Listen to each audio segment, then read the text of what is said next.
Gente, bienvenida a este video. Sí, yo calculo que se va a subir principalmente en YouTube, así que bienvenida a toda la gente. Tenemos un invitado especial, invitado de lujo, persona que admiro mucho su trabajo, me gusta decirlo públicamente porque es muy comprometido con su equipo de atletas y también me identifica mucho el mensaje que tiene, ¿no? Como para llevar el proceso con sus atletas y también lo que se puede llegar a comprometer, eh, no solo a nivel profesional, sino en el vínculo con el atleta. Me identifica mucho, así que bueno, tenemos a nada más y nada menos que Alex Delgado, gran preparador de España, ¿sí? Sé que a vos en eso debe ser un poco parecido a mí, que es como, dejá loco, soy un chaval y listo. Pero loco, sos un gran preparador en España. Ya solamente... Si solo, para mí los resultados solos no hablan, pero si fuera solo por eso, lo que te define como un gran preparador, ya creo que estás bastante bien posicionado. De todas formas, sé que vos no lo llevas de esa manera. Así que bueno, bienvenido, querido Alex. Muchas gracias, Mati. Un placer de nuevo estar por aquí. No es la primera entrevista, ni seguramente la última que hagamos. Y nada, para mí, pues muchas gracias por tus palabras. Ya son varios años metido en este deporte y bueno, la admiración es mutua. Yo también te sigo desde aquí de España, a todo el trabajo tan bueno que estás haciendo allí por Argentina. Y nada, pues un día aquí más, a hablar de, pues bueno, de este deporte, de las experiencias y bueno, y tan buenas, ¿no? Porque ya cada vez ambos vamos sumando más experiencia y tenemos más que aportar. Así que nada, un placer estar por aquí. Y de a poquito esa es la idea, que vayamos encontrando cada vez mejores prácticas, que salgan más atletas a practicar este deporte. Y bueno, comentar pros, contras. Las preguntas que te tengo hoy son interesantes. Creo que son bastantes cosas como un poquito más charladas. No, por ahí no tanto así full friquismo, sino cosas que surgen de la experiencia, que están interesantes y que me gusta que comentemos porque son cosas que no se hablan demasiado. Y bueno, justamente por eso traía a discusión estos temas que tengo. Antes de que arranquemos, ¿te gustaría comentar un poco cuáles están siendo tus trabajos actualmente? ¿Sí? Que la gente te conozca un poquito más, para el que no sepa o la que no sepa quién sos. Pues actualmente la cosa no ha cambiado desde hace los últimos años, sí que sigo muy centrado en mi asesoramiento online, pues principalmente no a día de hoy no solamente trabajo por atletas, aunque en redes sociales sí que puede parecer que es el nicho en el que me muevo. Realmente son una minoría como tal, aunque cada vez más mayoría, pero sí que es cierto que sobre todo con atletas sí que es cierto de composición corporal, ya temas de rendimiento o readaptación de lesiones, los cuales llevaba a lo mejor en el pasado ya no es que no esté interesado, sí que no me he especializado mucho más en cuanto a saber a dónde prestar mi atención, porque no es lo mismo llevar a un jugador de fútbol, la gestión de las cargas, que a un atleta de culturismo, que a una persona que viene de una lesión de un hombro y sí que es cierto que destina mucho mi energía en esa parte. Y bueno, sobre todo hacer crecer a mi equipo de competición año a año, en el cual es verdad que cada año va a más y por tanto también la exigencia que cada año se plantean son mayores y también el nivel que hay aquí en España. Por lo tanto, sí que es cierto que ahí es donde están destinados todos mis recursos, pero no descarto este año dar un pequeño salto también a temas formativos, alguna cosilla por ahí, y darme un poquito más por redes sociales, la cual, pues bueno, sí que es cierto que cada vez disfruto más de esta parte, de esa pequeña labor divulgativa. No me gusta mucho posicionarme esa palabra para mí, pero sí que es cierto que compartir contenido y bueno, disfrutar al final de este trabajo. De hecho, ayer creo que publicaste tu primer reel hace un tiempo largo, ¿verdad? ¿No? ¿Sí? Sí. Eh, Efectivamente, tengo ahí una, como decíamos antes, una pequeña pelea con los reels, ¿no? Porque a día de hoy soy muy perfeccionista, me cuesta mucho derivar mi ajá. trabajo, sea lo que sea, desde la edición de un vídeo hasta cualquier cosa. Y bueno, tardo 5 días en hacer un reel, lo cual Instagram no premia, pero bueno, yo me lo paso bien y lo hago a mi manera y de momento es como me voy apañando. Sí, sí, me pasa más o menos lo mismo. Bueno, las personas creo que hay una frase que me caracteriza un poco y es que soy mi más grande crítico. Yo creo que también te debe resonar un poquito a vos y también, Efectivamente, bueno, sí. también te El mayor hater, tu primer es mi hater, mayor claro. hater. Y bueno, no sé, el día de mañana, por ejemplo, a mí me gustaría tener mi equipo de asesorías que a su vez lleven competidores y eso el día de mañana va a estar difícil de delegar. No sé si a vos a largo plazo te gustaría proyectarlo como algo así o todavía simplemente no es algo que hayas pensado, como que simplemente te gusta estar presente con cada atleta y demás, hacer bien tu trabajo día a día y que las consecuencias naturales de ese trabajo duro se vayan dando. Eh, pero bueno, sí es algo que puede tener sus complejidades. Creo que tiene pros y contras tener ese tipo de actitudes en la personalidad de uno. Pero bueno, la verdad que justamente aspirás a volverte cada vez más bueno en lo que haces, porque te importa. Y bueno, contras, bueno, puede pasar un poco esto, pero ahí nos cuesta un huevo delegar, loco. Y no es cierto que el tema competición lo llevo a día de hoy yo solo, que al final lo comparto con mi compañero, por ejemplo, Ángel, que es compañero mío de equipo.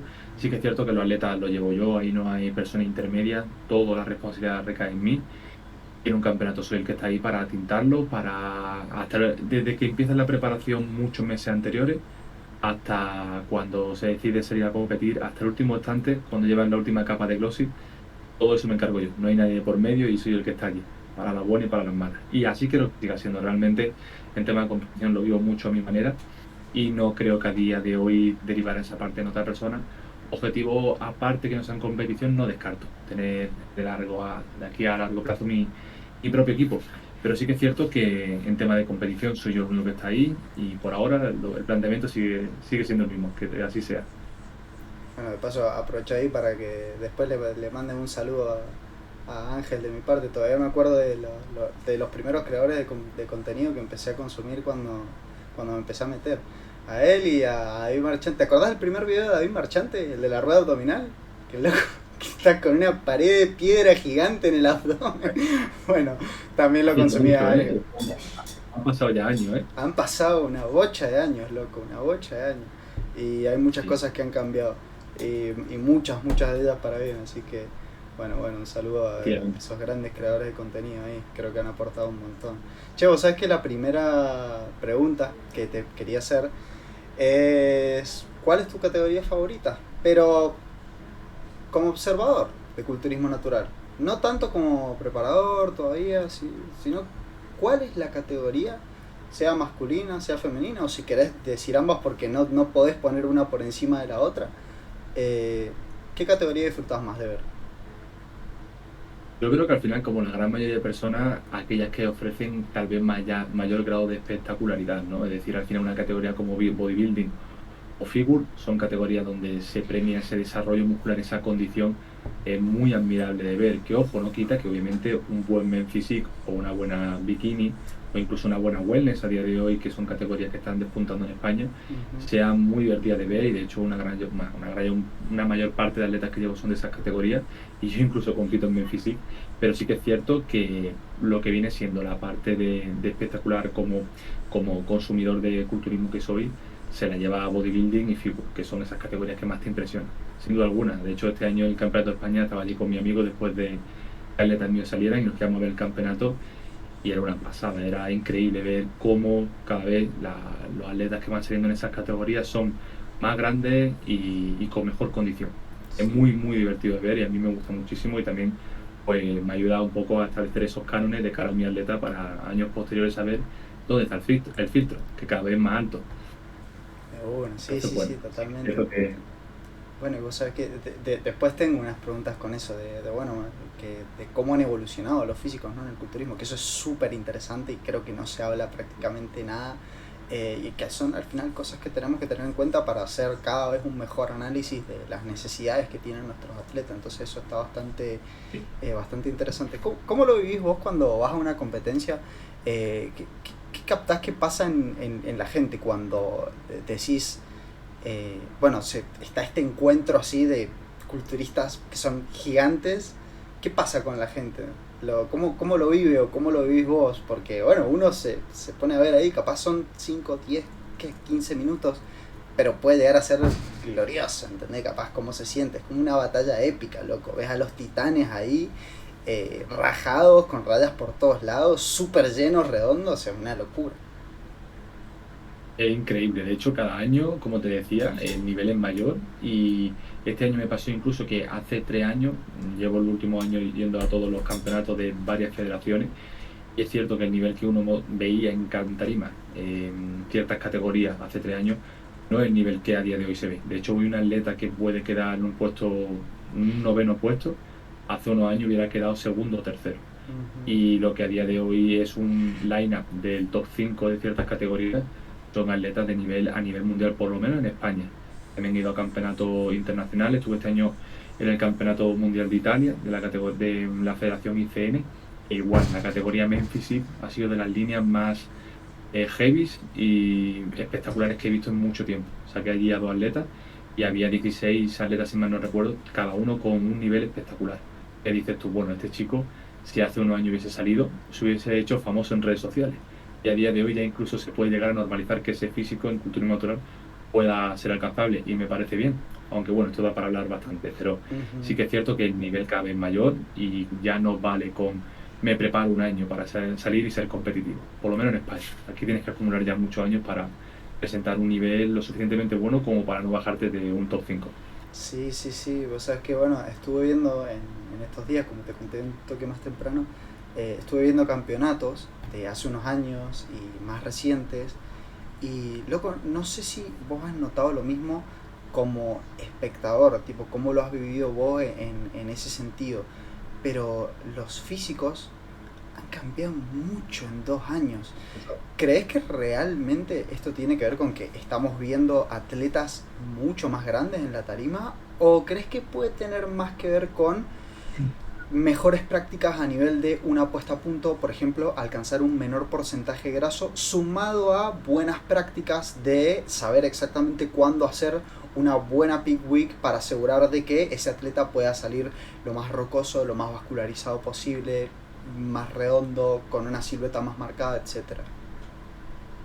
Yo creo que son ambas cosas. En primer lugar, que hay muchos atletas que antiguamente estaban en un gimnasio y ni por asomo se le pasaba por la cabeza salir a competir y ahora dicen, ah, se Pero ha puesto de moda, existen, voy a salir a competir. pero existen. Y de repente salen y dices, ¿dónde ha salido este chico? O sea, ¿por Ajá, qué no lo conozco? ajá, sí, sí, Me sí. ha pasado y me pasa con chicos que llevo que digo, este chico no lo he visto en mi vida y de repente es un animal.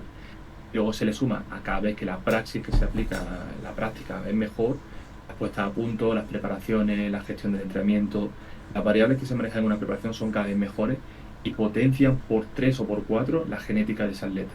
Entonces muchas veces ahí es donde destaca. Luego obviamente personas con genéticas no tan portentosas alcanzan mejorías más notables gracias también a esos planteamientos actuales. Yo creo aún así que queda muchísimo por aprender y aún queda muchísimo aunque se diga que todo está inventado, sí que bien es cierto que ya a día de hoy se pueden hacer grandes preparaciones con lo que a día de hoy sabemos, Ujú. pero pienso que en un futuro se podrán ahondar en cosas más interesantes que puedan recalcar ciertos puntos, tanto en nutrición como entrenamiento, como puestas a punto en culturismo natural. Yo creo que sí que aún queda bastante por investigar. Sí, sí, totalmente. Creo lo mismo porque, bueno, como bien sabes, trato de mantenerme abierto a la evidencia emergente que va saliendo.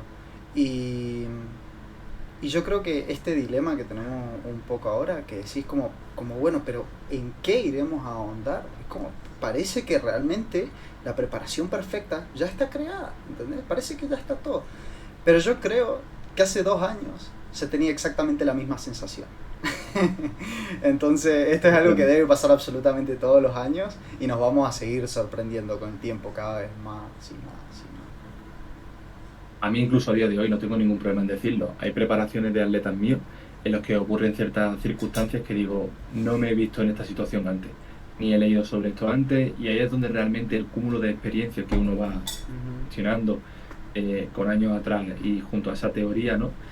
Consigue dar con esa tecla o con esas soluciones, ¿no? A esos problemas que van surgiendo, que son las que luego te dan ese bagaje como preparador también para saber que lo que decíamos antes de la charla, ¿no? Que hablábamos que en un paper o en un libro no pone lo que significa que un atleta tuyo se agobie porque se le haya olvidado el bañador y de cuestión de segundos se le agua el físico.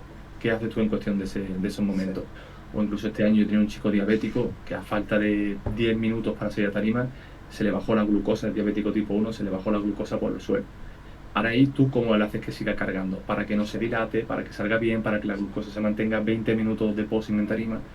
Son cosas que uno tiene que estar preparado para gestionarlas, pero nunca llega el momento donde dices 100% estoy preparado para gestionar ese momento. Al final la experiencia es lo que también te va a ayudar y la pasión por este deporte, pues estar al día de todas estas cosas que pueden ir surgiendo.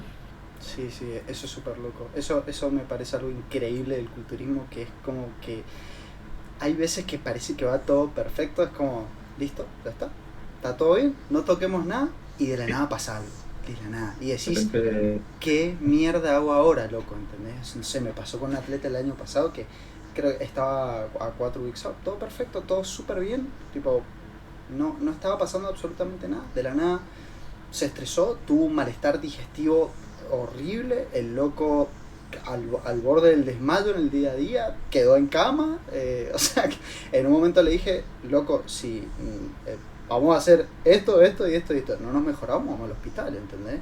Y el loco que no quería, pero al final terminó saliendo todo bien, no fue absolutamente nada. Quizá algo relacionado al estrés, quizá alguna bacteria medio rara que entró justo en un momento en donde el cuerpo, bueno, estaba medio sensible. Pero pasan estas cosas, o sea, es un ejemplo de los miles que pueden haber de que de la nada, loco, pasa algo y es como, che, pero no, de todos los libros que leí, de locos que te enseñan acerca de cómo tenés que llevar una preparación, yo nunca leí esto, jamás me hubiera imaginado que me iba a pasar. a mí había momentos en los que yo lo hablaba con mi pareja y digo, creo que en este momento en la preparación estoy haciendo más de psicólogo que de entrenador. Ah, Así que sí, estoy dando más además, además, apagando el tema que más, el estrés que más está fastidiando a mi atleta.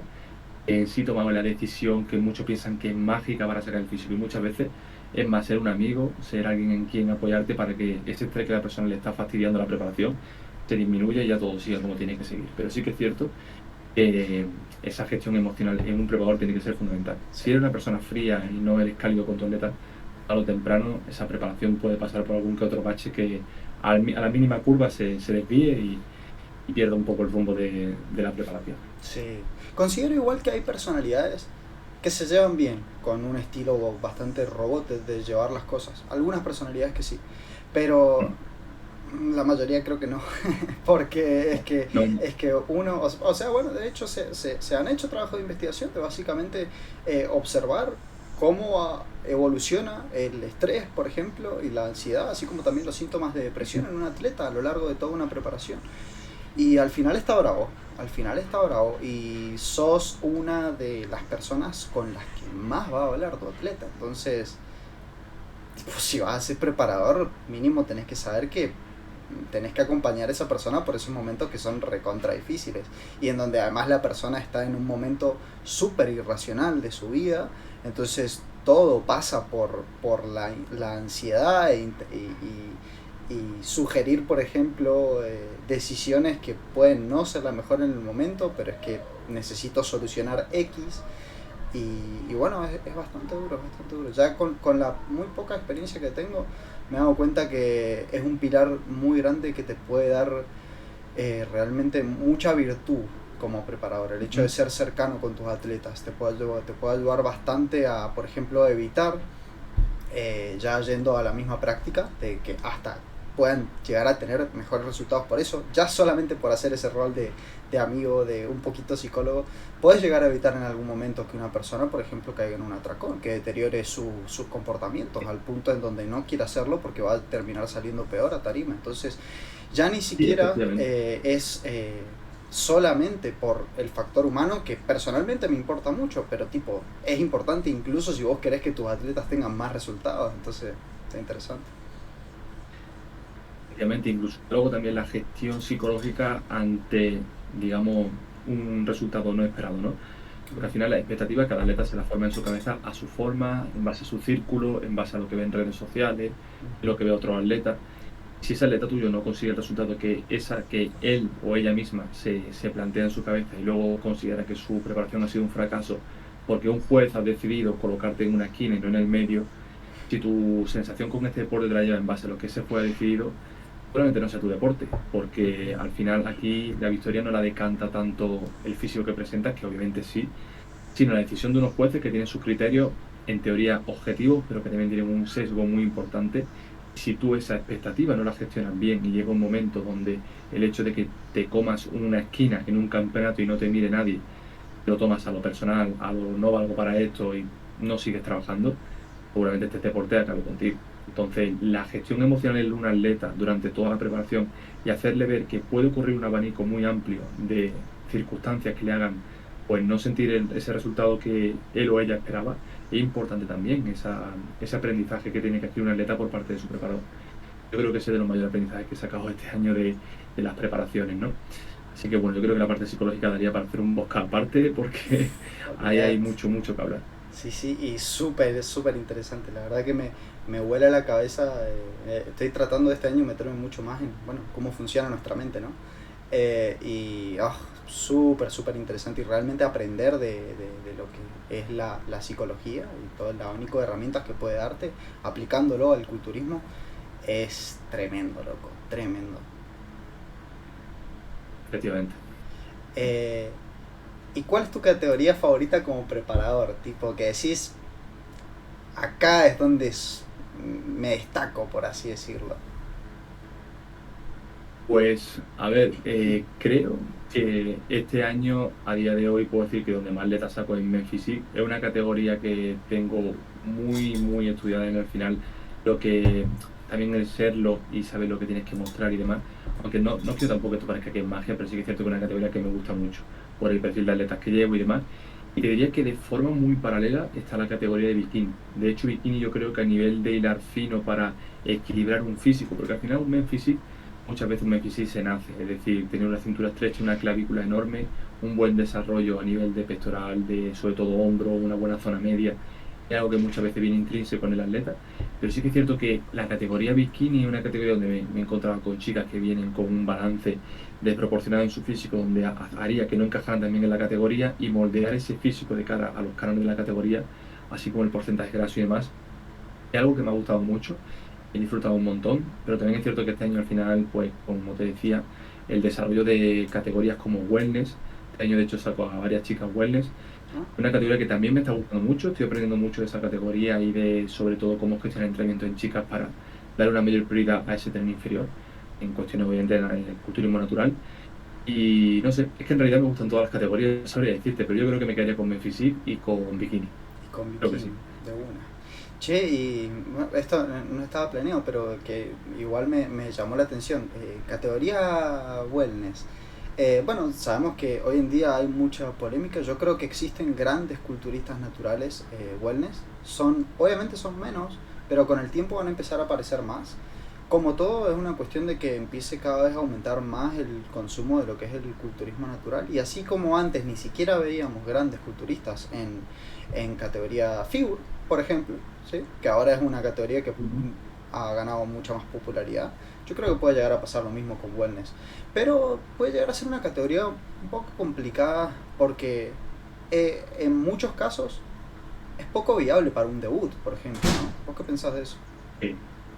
Sí, o sea, al final o es un atleta que ya tiene un background muy amplio a su espalda en cuanto a desarrollo del tren inferior, sobre todo porque al final la prioridad recae sobre el tren inferior, Ujú. y que luego la preparación se haga de forma que el porcentaje graso no se coma a ese punto que tiene que destacarse, porque al final a más porcentaje graso reduce, la pierna también se va comiendo más. Pues en ese caso encontrar ese punto idóneo perfecto y esa puesta a punto perfecta para que el atleta destaque a nivel de glúteo, a nivel de cuádriceps, a nivel de isquio y que el torso no se coma a esa pierna, es difícil, es difícil. Y de hecho diría incluso que más que obvio, hay chicas que no están para ser wellness por sus proporciones, porque tienen un fémur muy largo, es muy difícil que metan mucha masa muscular ahí, que eso se note.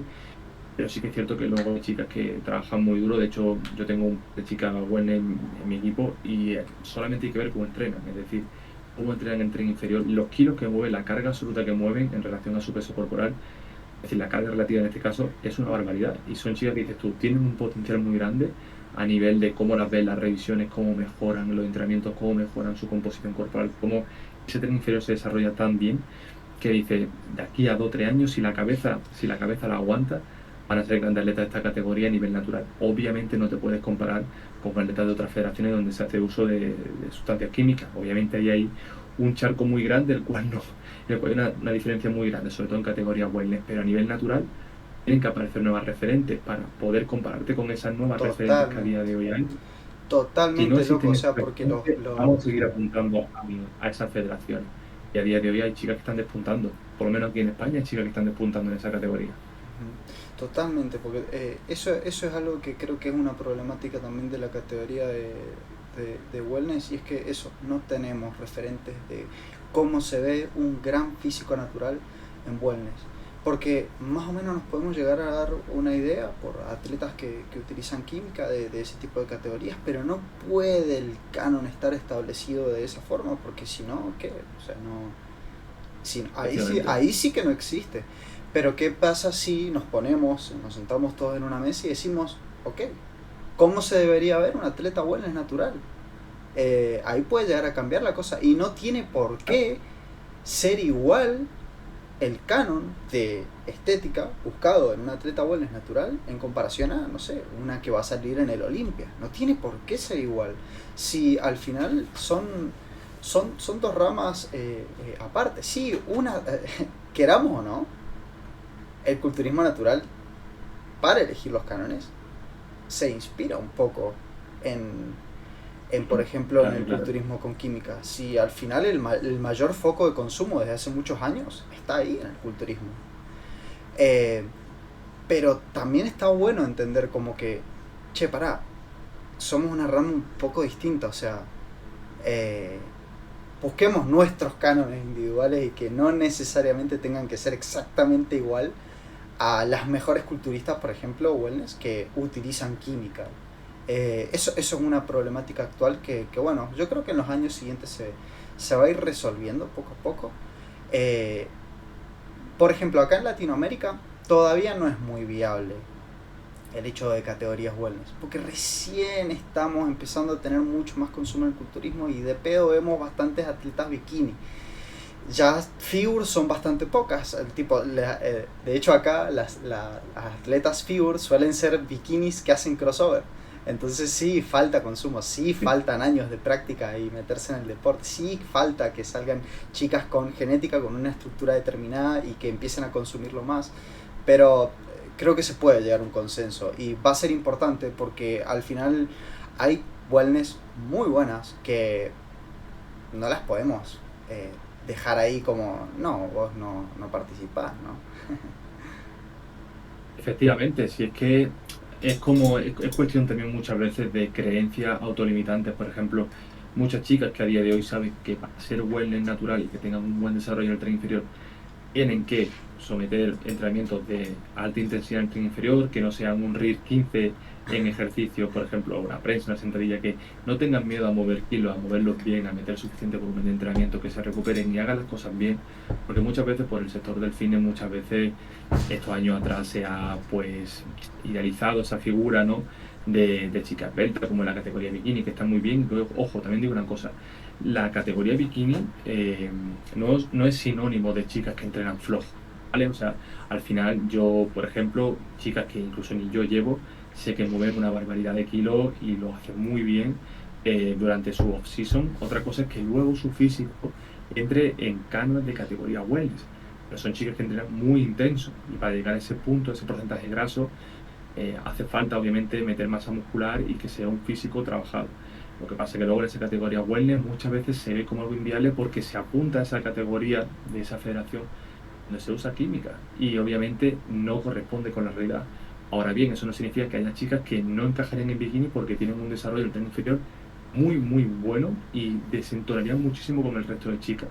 No hablar del porcentaje graso al que tienen que llegar. Entonces, yo creo que es cuestión de tiempo de que sigan saliendo atletas, que se vayan haciendo referentes y que sea un espejo para mirarse a muchas chicas de cómo hacer las cosas para llegar hasta ahí. Pero es cuestión de tiempo y al final todo se está desarrollando, solamente hay que ver cómo se están desarrollando otras categorías como bodybuilding o Memphis, que son atletas que cada vez tienen más masa muscular. Y hace unos años los Memphis a día de hoy serían culturistas de hace 3 años. Y los Memphis a día de hoy ves cómo les quedan los bañadores y son bañadores que le quedan apretadísimos. Entonces, bueno, es cuestión un poco de tiempo de ver cómo van a ser mejores atletas, aunque haya mucha gente incrédula, pero que lo vive desde dentro como nosotros sabemos cómo se están haciendo las cosas y por qué se están logrando los físicos que a día de hoy se ven en tarimas de culturismo natural. dijiste algo que me pareció interesante y es que la chica bikini por mucho tiempo se la conoció como la chica que entrena flojo. Y hubo esta polémica en donde se empezó a reevaluar un poquito como, che, bueno, y ¿qué estamos viendo? ¿Un certamen de belleza o una competición de culturismo? ¿No? Hubo esta polémica en su momento. Y es cierto que en cuestión de unos pocos años, 3 4 años, los físicos de las categorías bikini han cambiado una bestialidad. Y eso no es ninguna coincidencia, es que estuvieron entrenando por esa cantidad de años fuertísimo, comiendo como animales en la etapa de off-season y dejándose los ovarios, loco, ahí por justamente encajar cada vez mejor en esos cánones que se iban renovando a medida que iban pasando todas estas discusiones. Y mi pregunta es la siguiente: ¿qué onda con las espaldas y los hombros de las bikinis, perro? O sea, una locura. De verdad que me puse a ver videos, por ejemplo, de WNBF en su momento del Mundial de 2018 y WNBF 2023, categorías bikini en España, y no lo podía creer. No podía creer lo abismal que era la diferencia y lo mucho que en unos pocos años ha evolucionado la categoría al punto de que vemos bikinis con espaldas cada vez más amplias, con trapecios cada vez más marcados, con hombros cada vez más redondos y bueno, obviamente te metes a ver nada más un par de historias en Instagram de esas atletas altamente competitivas y ahí las tenías a todas haciendo drops, ¿viste? Muriéndose en el gimnasio, pero qué loco. ¿Cómo te parece que han evolucionado? ¿Ves algo más aparte de esto que te menciono, que ha evolucionado mucho? Por ejemplo, el tren superior de las bikinis. ¿Qué has visto vos aparte como preparador y qué ves, por ejemplo, en el tren inferior de cómo ha ido evolucionando el canon de la categoría bikini? La realidad es que muchas veces hay chicas bikini que durante muchos años no le han dado esa prioridad, por ejemplo, al tren superior, que era típica planificación donde con suerte al final del entrenamiento se metían 2 o 3 series de elevaciones laterales, como te digo, a RIR 15, Uh-huh. frecuencia 1 o 2 y con suerte tocaban 6 series por microciclo, a una intensidad muy leve. Cuando tú a esa chica le enseñas a cómo hacer una elevación lateral, entre otros muchos ejercicios, aplicar intensidad suficiente, aplicar una sobrecarga progresiva y añadir un volumen de entrenamiento lo suficientemente bueno como para adquirir adaptaciones y encima someterla a una etapa de ganancia de masa muscular, es decir, que le quiten el miedo a ver que la báscula va subiendo poquito a poco, que el porcentaje graso sube un poquito más de lo que a ella le gustaría y rompen ese factor limitante a nivel mental, los físicos cambian muchísimo, pero Sí, muchísimo, muchísimo. sí, sí, Entonces, muchas veces como que las expectativas que se generan en una etapa de mejora en una chica vienen simplemente autolimitados por las propias creencias de que si es que aumento el porcentaje graso pierdo feminidad o si entreno más fuerte pierdo ese componente femenino sí. Uh-huh. y gracias a mucho trabajo que se está haciendo a día de hoy y que ya cabe un factor que está menos presente, las chicas se dan cuenta de que tienen que hacer una etapa de ganancia, que no significa pasarse 4 pueblos con el porcentaje graso, entrenar intenso y no tener miedo a mover cada vez más kilos con una buena técnica y un buen grado de esfuerzo. Ahí es donde se empiezan a ver físicos que empiezan a cambiar de forma muy notoria. De hecho, yo, pues bueno, en mi caso, en nuestro equipo, la chica que compitió este año en bikini rosa, ya simplemente había que ver fotos de ella de pequeña, como se veía que ya siendo un bebé tenía hombros, ¿sabes? Entonces, obviamente, una chica que a poco que hace un poco de laterales, se le pone el hombro que dices tú, bueno, lo firmaba para mi categoría, ¿no? Pero bueno, es cuestiones también genéticas, al fin y al cabo, ¿no? Sí. Así que igual que como en la gota, la inserción del glúteo con el femoral, Uh-huh. tiene un componente genético muy importante, como se inserta esa musculatura ahí. Y ojo, no digo que al final para una chica de estas categorías tú tengas que crecer a destajo, es decir, métele todo el hombro que pueda, toda la espalda que pueda, no. Al final son categorías que tienen que tener un canon específico. Por eso es importante también hacer una buena etapa de off-season, donde se prioriza el desarrollo de esos ratios, ¿no? No todo es meter hombro, no todo es meter espalda, no todo es meter cuádriceps, porque puedes cargarte un físico competitivo. Entonces ahí es la importancia de un preparador que diga, no vamos a seguir dándole trabajo al dorsal porque se te está comiendo el ratio, vamos a darle Exacto. más prioridad por lo mejor a la frecuencia de glúteo, a la frecuencia de pierna, ¿sabes? Entonces ahí es importante equilibrar ese físico si el objetivo final es el fin competitivo. Uh-huh. Uh-huh.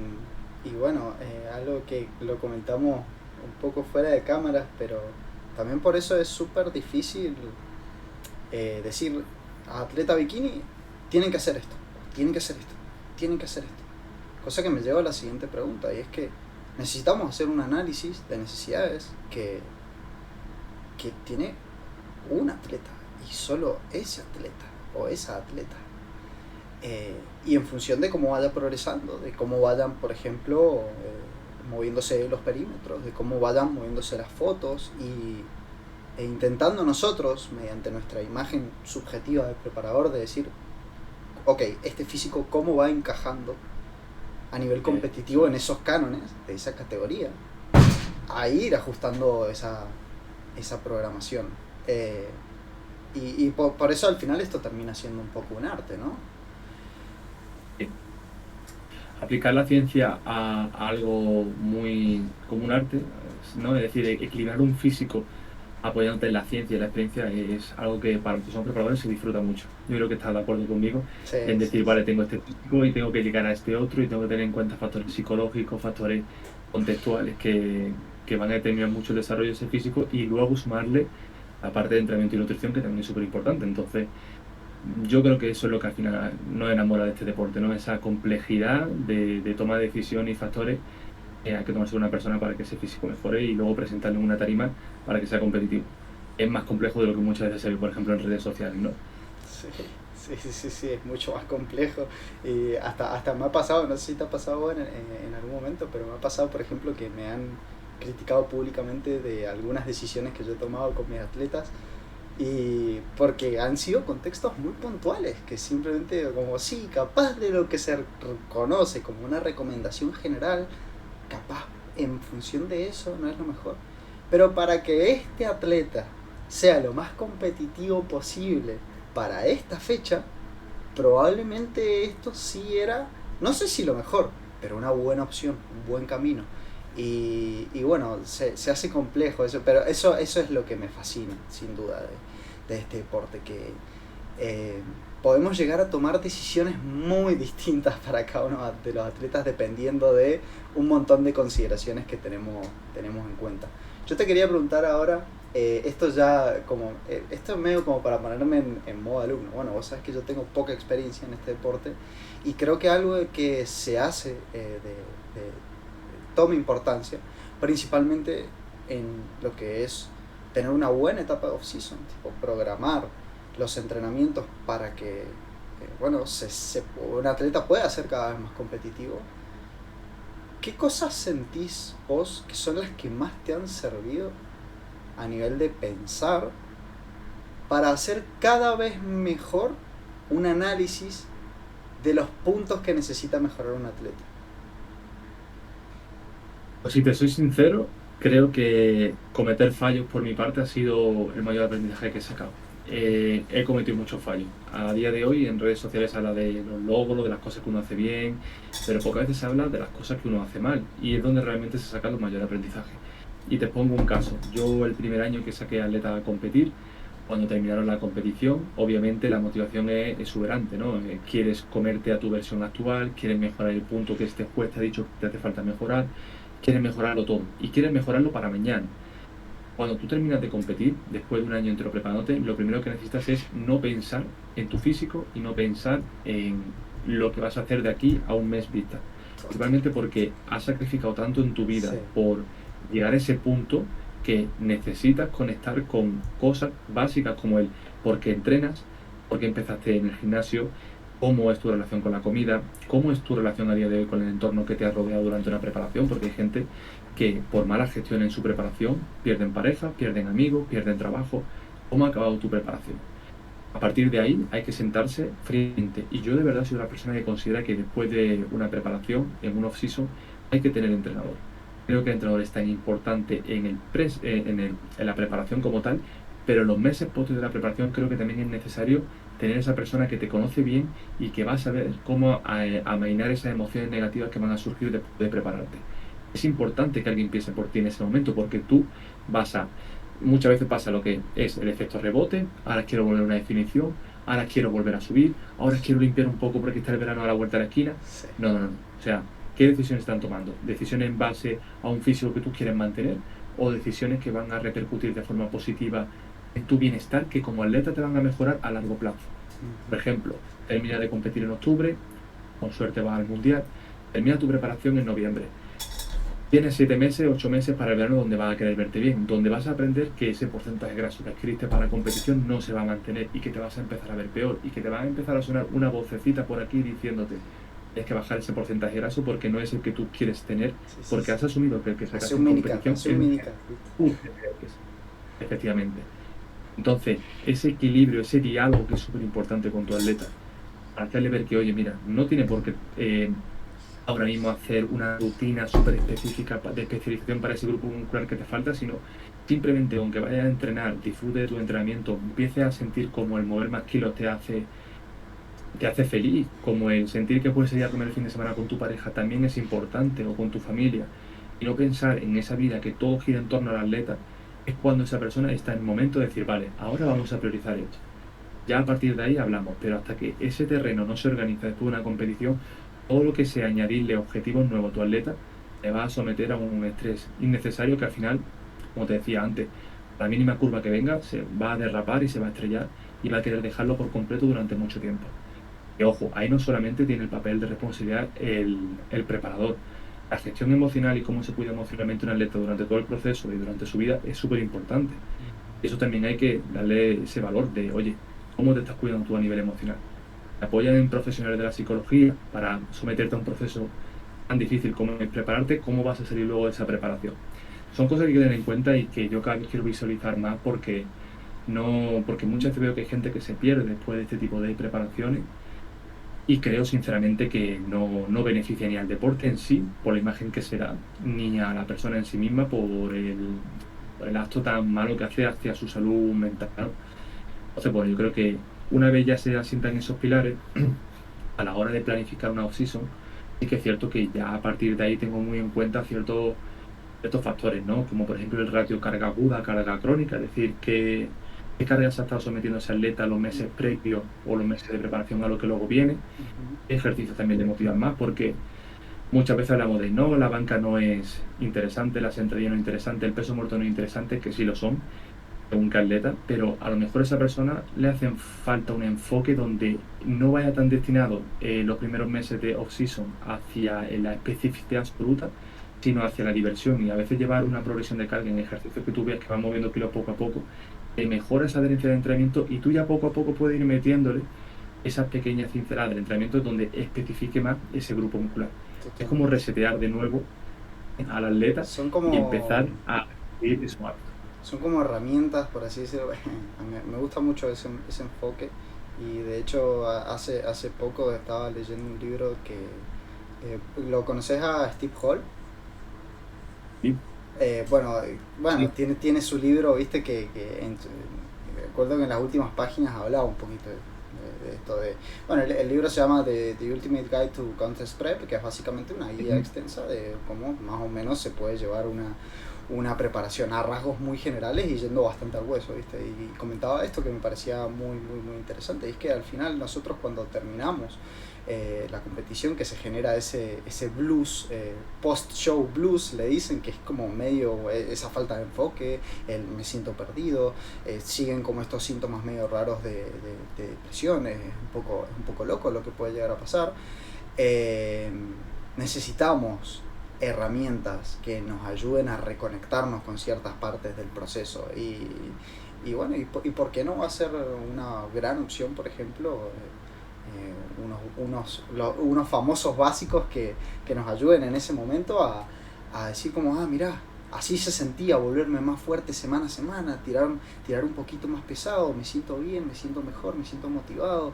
Y eso te da a nivel psicológico unos beneficios muy interesantes y son cosas que, bueno, volviendo a lo que es lo multifactorial, ¿no? Que a veces ni siquiera va por la mano de decir qué ejercicio es mejor, qué ejercicio es peor, sino que hay veces que simplemente tu atleta necesita reconectarse un poco con lo que son las prácticas del deporte y recordar por qué hace lo que hace y Y vaya a saber uno si para ese atleta era mejor o no, pierna rígida o qué sé yo qué mierda, pero quizá en ese momento necesita un sumo, un peso muerto convencional, y simplemente volverse más fuerte semana a semana y sentirse bien, básicamente. Fíjate que ya solamente ya ni siquiera es la consideración de, no, voy a hacer lo óptimo en todo momento.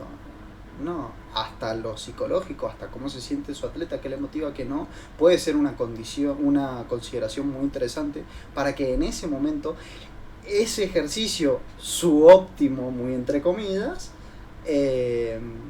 sea la mejor opción para ese momento. Entonces, Frenar en los pies al fin y al cabo. O sea, muchas veces lo fácil sería dejarte guiar con tu atleta, decir, porque al final uno como preparador también tiene motivación cuando tú ves que tu atleta sale de tarima diciendo quiero mejorar mi versión y mañana cuando lleguemos al gimnasio quiero volver a retomar esos entrenamientos súper exigentes. Lo fácil sería decirle, venga, vamos a hacerlo. Lo difícil es decirle no. ¿Por qué no? Porque sé que en una semana te vas a empezar a copiar cuando te vas a dar cuenta de que ya no tienes esa restricción energética, empiezas a ver cómo tu físico va cambiando.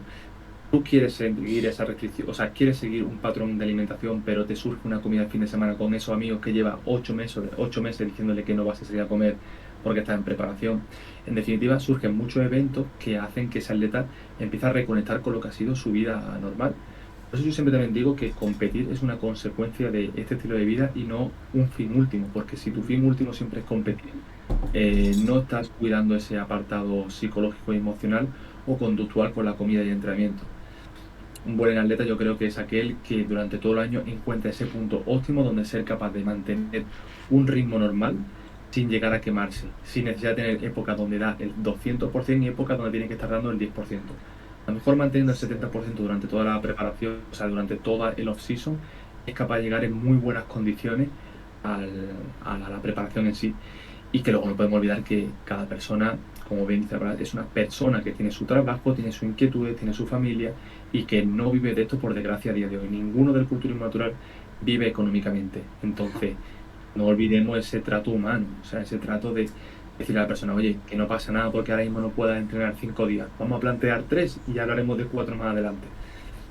Yo creo que al final el papel de un entrenador que también tenga experiencia y que sobre todo valore ese trato humano y que esté ahí tanto en la preparación como después de la misma.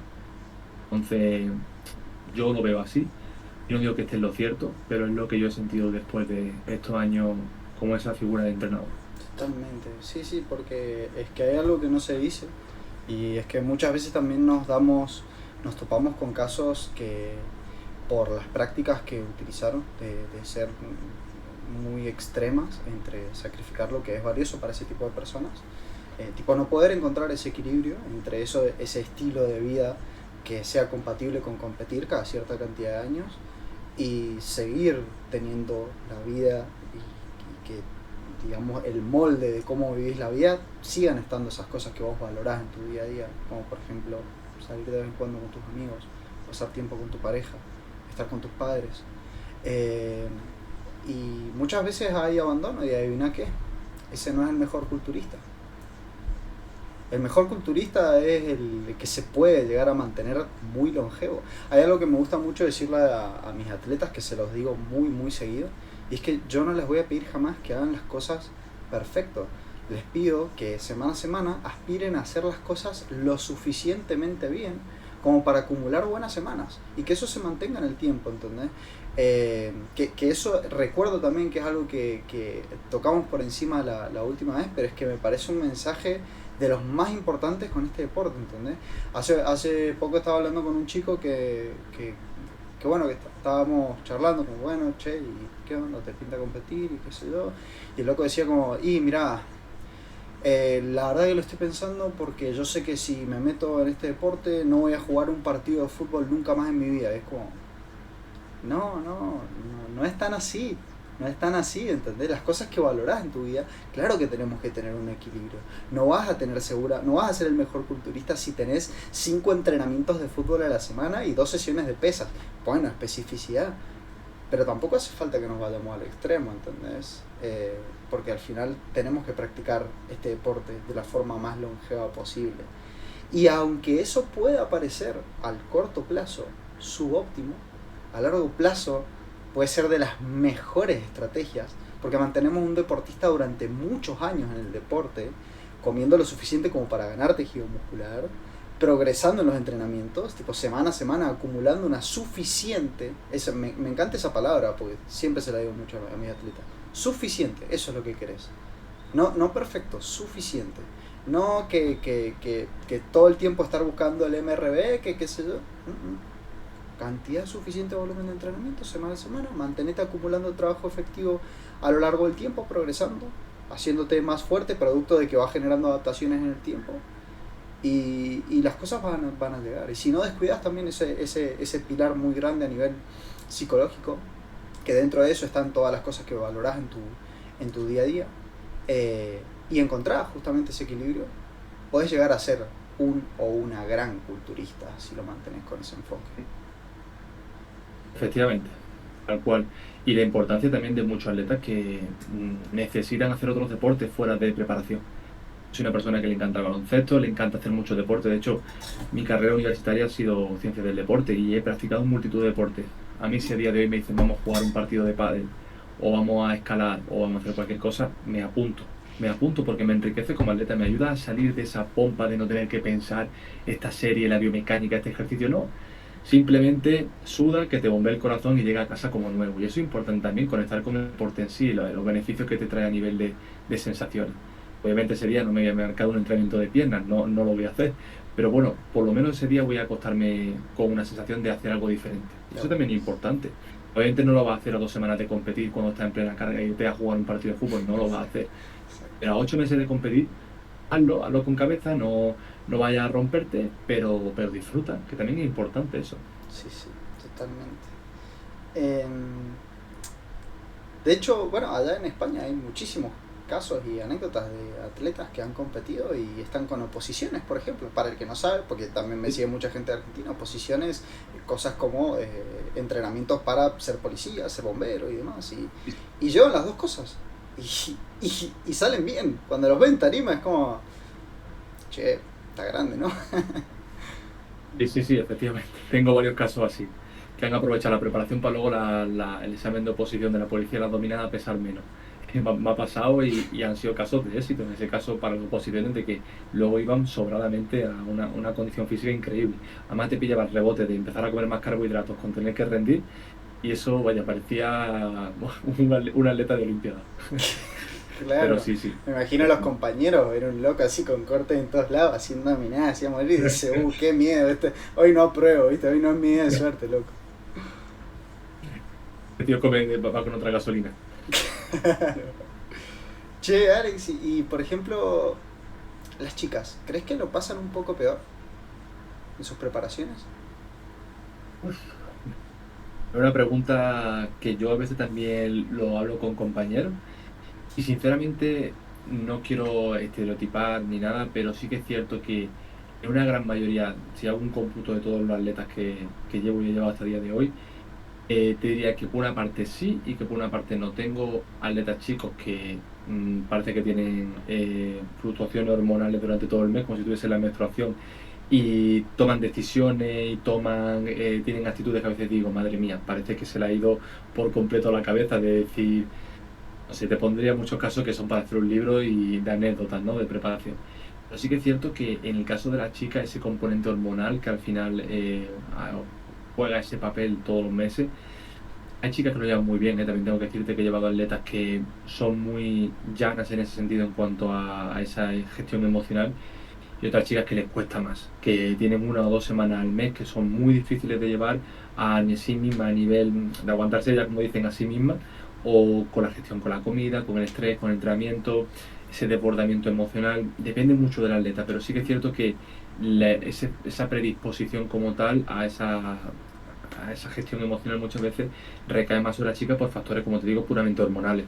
Y vaya, no hace falta tampoco recurrir a los libros de biología cuando llevas atleta y te das cuenta de que es así, mes a mes, y sobre todo a medida que la preparación va avanzando. Entonces también es un factor determinante a la hora de llevar, también del diálogo que hay que tener, ¿no? Porque no todos los atletas, como decíamos antes, requieren el mismo diálogo, el mismo feedback o la misma importancia a ciertos factores, como por ejemplo esa gestión emocional.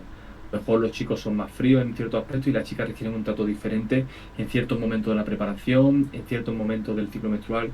Entonces, hay que también saber cómo hablar, cómo dar un feedback, cómo dar una sugerencia o proponer un cambio o pedir incluso un dato que a lo mejor crees que están pasando por encima y que no les siente mal. La psicología en esa parte creo que es muy importante y luego obviamente tener en cuenta todo ese conjunto de factores, junto a ese factor hormonal en la toma de decisiones de una preparación. De hecho, a mí me ha llegado a pasar con ciertas chicas que de tener un calendario del peso corporal, de todo lo que van dando durante la semana y saber que la semana premenstruación tienen 3 o 4 días donde siempre esa sensación emocional, ese hambre es desmesurada, el peso corporal se desajusta mucho y ver cómo tiene un factor repetitivo muy similar mes a mes. Pues eso me permite que a partir del tercer, cuarto, quinto mes de preparación, incluso si llevo tiempo trabajando con ella, tomar decisiones como por ejemplo hacer esos días una pequeña carga de carbo para que se siente mejor, hacer coincidir entrenamientos menos exigentes en esos días o simplemente estar más atento a ellas también, de ver cómo se encuentran, ¿no? Estas cosas marcan diferencia a largo plazo. Y si las tomas con tiempo y trabajas con un atleta con el suficientemente tiempo de sobra ante una preparación, te permite adelantarte a ello luego dentro de esa preparación. Súper interesante eso, me parece algo muy clave porque al final cuando nos ponemos, por ejemplo, a estudiar un poco todo lo que son estas fluctuaciones de un montón de cosas, por ejemplo, el ciclo menstrual o en determinados momentos del mes, porque se acerca, por ejemplo, la regla, vemos que no tenemos como un consenso tan exacto en esta semana pasa esto y a todas les pasa esto, en esta semana a todas les pasa esto. No, podemos llegar a darnos unas ideas, pero al final termina siendo bastante individual y creo que es clave eso, observar un poco, pedir feedback honesto y de una forma respetuosa de cuáles son las cosas que van pasando a lo largo de los distintos meses de preparación y en función de eso intentar simplemente ajustar los entrenamientos y la dieta de una forma en donde sea lo más práctico posible y lo más llevadero posible y ya. Y personalmente no creo que haya que rebuscárnosla mucho más que eso mentalmente, pero ¿cómo lo vivís vos, por ejemplo? Porque yo no tengo, por ejemplo, casos de éxito en atletas de categorías femeninas. ¿Te refieres a la gestión emocional? ¿Te refieres concretamente en ese tipo de atletas? Me refiero a la mentalidad a la hora de abordar distintos cambios por X síntomas que se repitan mes a mes. Personalmente, como intentaría quizá pensarlo, es un poco como te acabo de decir, como, mira, simplemente intentemos ser lo más prácticos posible y que te sea llevadera, en función de estos síntomas que sentís, que te sea más llevadera la preparación. Y ya, y ser prácticos en ese sentido. Pero, ¿cómo lo pensás vos? Sí, al final en este tipo de casos, por lo menos los que yo he llevado, sobre todo, primero de todo, tener muy buena comunicación con tu atleta, es decir, tener muy en cuenta siempre sus sensaciones y hacerle ver bueno, que durante ese proceso lo que se planifique de cara a medio plazo puede que se tenga que haber cambiado de un día a otro por cuestiones que salgan y no por ello, no porque vea un estancamiento en el peso en la báscula significa que la preparación va a ser peor o porque en cierto momento surja una sensación negativa, todo va a ir mal. Hay que también saber contextualizar que con una preparación va a haber momentos difíciles y momentos más llevaderos, ¿no? Pero al margen de eso, considero que el transmitirle calma a tu atleta, o sea, hacerle sentir que todo va como tiene que ir y que tú eres el que se encarga de tomar esas decisiones para que su salud física y su salud también mental en cierta parte se preserve, se conserve bien y que también su físico empiece a adquirir un tono competitivo, es importante de que ella sienta de que todo está bajo control. Me dirijo también a ella, pero también a los chicos, ¿no? Que al final tú necesitas tener un preparador que te transmita esa calma, que sepas que está ahí para cualquier cosa que pueda surgir Sí. y que tú eres el que te encarga de llevar esas variables, que para eso esa persona te contrata y esa persona confía en tu criterio, ¿no? Aunque tú luego te acuestes a las tantas de la noche con una duda diciendo, madre mía, ¿por qué ha surgido esto? Y empiezas a rebuscar y empieces a investigar y que a todos nos ha pasado y no somos profesionales por decirlo. De hecho, a mí me ha pasado de ocurrir situaciones de decir, buah, esto que me ha pasado, no sé, no sé yo por dónde cogerlo y pegarme una noche entera sin dormir pensando en por qué ha ocurrido eso y luego darte cuenta que muchas veces la respuesta está en, oye, tomar una decisión lo más coherente posible, ¿no? Entonces, que es cierto que salvo ciertos momentos, por ejemplo en las puestas a punto, donde sí que es cierto que ahí la experiencia fue un factor más diferencial. Durante el resto de la preparación, intentar que ciertas alarmas no se enciendan, como una hambre desmesurada o no pasarte de rosca con el déficit que se está aplicando, y saber cuándo apretar y saber cuándo aflojar un poco. Yo en ciertas chicas, por ejemplo, en su preparación el déficit es muy ondulante, es decir, dentro de un mismo mes, a lo mejor son 3 semanas con diferentes grados de déficit y una semana a lo mejor con norma calórica, porque sé que a lo mejor durante una semana, que es la semana a lo mejor de la menstruación o premenstruación, son se desmontan como yo les mantengo un déficit prolongado. Entonces, ahí saber adelantarte, saber qué datos tomar, cuáles datos no pedirle porque a lo mejor se agobian con esa toma de datos y qué datos tener en cuenta tú para saber gestionar las cosas vitales para su preparación, para que empiece a ir las cosas lo suficientemente bien. Entonces yo, por ejemplo, con atletas no trabajo siempre con los mismos datos. Hay personas que le pido más datos, otras personas que le pido menos datos, y ya luego el que hago con ellos pues depende mucho de esas problemáticas que vayan surgiendo. Al final es un trabajo individualizado y sabe que cada persona tiene un perfil psicológico distinto al otro y que sabe dónde flaquean más. Pero por eso también es muy importante que con cada atleta se empiece a trabajar no dentro de una preparación, sino con tiempo suficientemente anterior para tú conocerlo fuera de una preparación. Eso es súper importante. Súper, súper interesante me resulta todo lo que estás comentando. Y también de que hay muchas veces que no tienen por qué las cosas llevarse de una forma súper convencional. ¿Por qué no podés, tipo, si el resultado final es el mismo? ¿Por qué no se pueden llevar semanas un poco más heavy de déficit, otras más moderadas, otras más ligeras, incluso alguna que otra de mantenimiento, y que sea así, de la misma forma como estructura, como solemos pensar, por ejemplo, la evolución en el estímulo que damos en un mesociclo por parte del entrenamiento? ¿Por qué no podría ser lo mismo por la parte de la nutrición? Sí, también tenemos que periodizar la nutrición. Algo que te quería apuntar, esta es la última pregunta, pero tiene que ver con esto de las categorías femeninas, y es: ¿qué herramientas sentís que te han servido mucho para monitorear el progreso por la parte de las chicas, que no son necesariamente datos o relaciones entre esos datos que tomás con los chicos? A ver, aquí depende mucho en este caso de las chicas, va a depender mucho del tiempo que esté trabajando con ella y lo bien que la conozcáis. Hay casos donde ciertas chicas, la mejor herramienta de monitorear que he tenido ha sido ir a entrenar con ella o irme a tomar un café con ella antes de entrenar y hablar con ella y ver cómo se siente, preguntarle qué tal estás y que ella misma se abre y te cuenta qué tal va todo. O en caso donde obviamente esa atleta es cercano a mí, vive cerca mía, o en ese caso, ¿no? Uh-huh. Pero en la mayoría de casos, pues bueno, yo tengo en cuenta mucho los cuestionarios de bienestar y hago mucho hincapié durante todo el año en que hay ciertos cuestionarios que yo paso de bienestar percibido, como el tema del sueño, como el tema de la saciedad, el hambre, cosas. Hago preguntas, siempre paso muchos cuestionarios porque hay ciertas preguntas que me dan mucha información y soy muy pesado con ello porque realmente me sirve para saber si hay algo donde de repente ese atleta, aunque yo luego pregunto mucho, pero si ese atleta yo veo que hay un cambio de conducta o de sensación ante una variable, como por ejemplo el hambre hacia la comida, o necesito una comida súper calórica, ¿sabes? Es decir, preguntarle, ¿qué te comerías esta semana si pudieras, no? Por ejemplo, tener una comida libre. Y de repente dices, pues comería un donut con chocolate y le añadiría no sé qué. Y otro atleta te dice, pues yo me tomaría un bocadillo de pollo y tiraría para adelante porque la verdad no tengo hambre.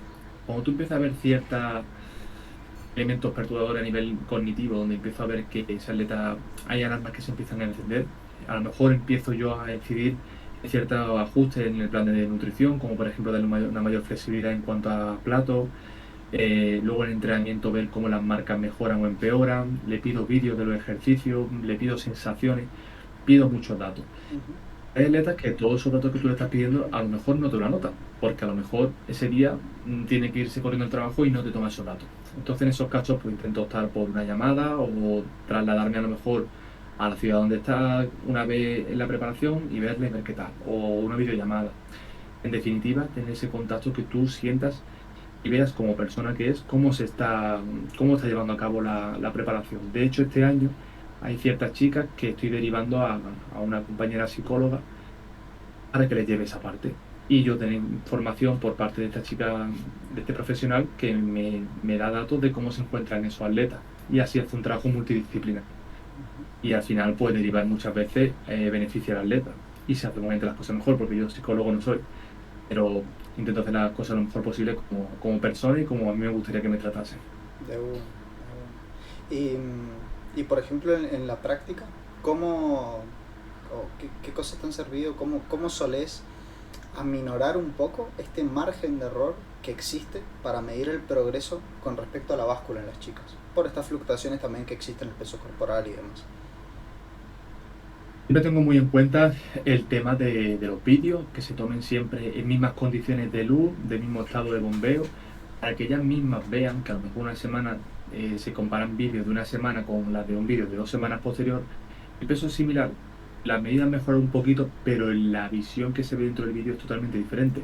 Empieza a ver como a lo mejor las líneas del glúteo son diferentes, que ellas mismas tengan un elemento tangible que puedan ver visualmente y vean cómo ha mejorado el aspecto a la hora de posar, el tono de la piel, la estrechez de la cintura, cómo les queda la ropa. Y sobre todo ya en los estadios finales de la preparación, cuando a lo mejor no percibes que el pantalón te queda menos apretado, hay obviamente la condición después de entrenar. Sobre todo, ¿cómo te ves después de entrenar? Pues mira, me veo penas, me veo los hombros más redondos, el glúteo más duro. Ahí ya empieza a incidir en otras variables que a lo mejor al principio de la preparación no se ve. Y, y bueno, sobre todo pues depende mucho de la chica, como te digo. Pero por la mayoría de cosas, sobre todo eso. Luego también tengo muy en cuenta la calidad del sueño. Hay ciertas herramientas como por ejemplo con el móvil, ciertas aplicaciones como completismografía, que al final es el cálculo de la varianza de la frecuencia cardíaca mediante el flash del móvil. Ciertas aplicaciones que uso para ver el estado de readiness de una atleta, ciertas herramientas que a lo mejor ciertos dispositivos móviles o medidores de la frecuencia cardíaca te dan. Depende mucho y de la fiabilidad y veracidad de esas herramientas, pero en ciertos casos sí que utilizo alguna aplicación que me viene muy bien para ver cómo están descansando y en base a eso también ver cómo están respondiendo a nivel fisiológico ante ciertas fluctuaciones que se van tomando dentro de la preparación. Me encantó, loco, me encantó. Realmente no tenía más preguntas planeadas y también sé que ya estamos un poco al borde del límite. Nos pegamos ahí una horita, aparte de la media horita que nos pegamos antes de de la entrevista. Sí. Así que nada, loco, de mi parte, bueno, ¿hay algo más que te gustaría comentar por tu parte? Que no sé, te hayas quedado con las ganas de decir algo o todo bien. Por mi parte, mira, sí que es cierto que me gustaría mandar un mensaje porque al final es cierto que este deporte cada vez va más en auge y es importante, obviamente, recalcar que es un proceso a largo plazo, que aquellas personas que se plantean salir a competir sin haber hecho una definición previa, sin haber entrenado el suficientemente tiempo, haberse enamorado de este entrenamiento de fuerza, que se den tiempo, que no tengan prisa en competir porque realmente esto es un camino muy largo y como tú bien has dicho antes, los mejores atletas son esos atletas que son longevos y que el mundo no se acaba por no ser a competir al segundo año de estar entrenando en un gimnasio. Se den tiempo, que hagan las cosas bien, que aprendan y todo acaba llegando y que cuiden mucho eso, cuiden mucho cómo entrenar, cómo comer y el factor psicológico porque al final es lo que marca la diferencia en un buen atleta, sobre todo eso. Bueno, loco, te agradezco, posta, de todo corazón, te agradezco muchísimo por regalarme el tiempo de estar hablando ahí un rato largo de estos temas que me encantan. Me encanta charlar acerca de estos temas y creo que todavía hay mucho por decir. Creo que hay muchas cosas realmente que no están dichas y que al final suceden un poco en las trincheras. Entonces, bueno, nos vamos dando cuenta con el tiempo y con el paso de las preparaciones de nuestros atletas, entonces se hace súper interesante. Así que, bueno, perro, de mi parte no tengo mucho más que decir, solamente agradecerte. Espero que se repita porque posta que cada vez que hablo con vos siempre me llevo algún aprendizaje nuevo y lo disfruto, pero un montón. Y aparte, bueno, porque justamente quiero que la gente conozca cómo realmente se practica el culturismo natural afuera, donde están altamente competitivos, y traer un poco toda esa data acá, que todavía está bastante verde el rubro, pero bueno, de a poquito vamos a ir creciendo, ya va saliendo gente cada vez más manija por conocer más del tema, así que gracias, perro. Muchas gracias, Mati. La verdad que para mí siempre me lo paso muy bien en esta entrevista. Podríamos hablar durante horas y seguramente no se nos acabarían las preguntas, pero bueno, vendrán más entrevistas seguro y nada, desearte mucho ánimo, mucha fuerza con tu preparación este año y con tu atleta, que seguro que haréis un papel increíble. Y que nada, que desde aquí de España te estaré siguiendo y mucho ánimo. Espero que algún año podamos coincidir en algún campeonato mundial. Lo, No me tires esa, cabrón, que los proyectos de acá un par de años, boludo. lo desvirtualizaremos, eso seguro.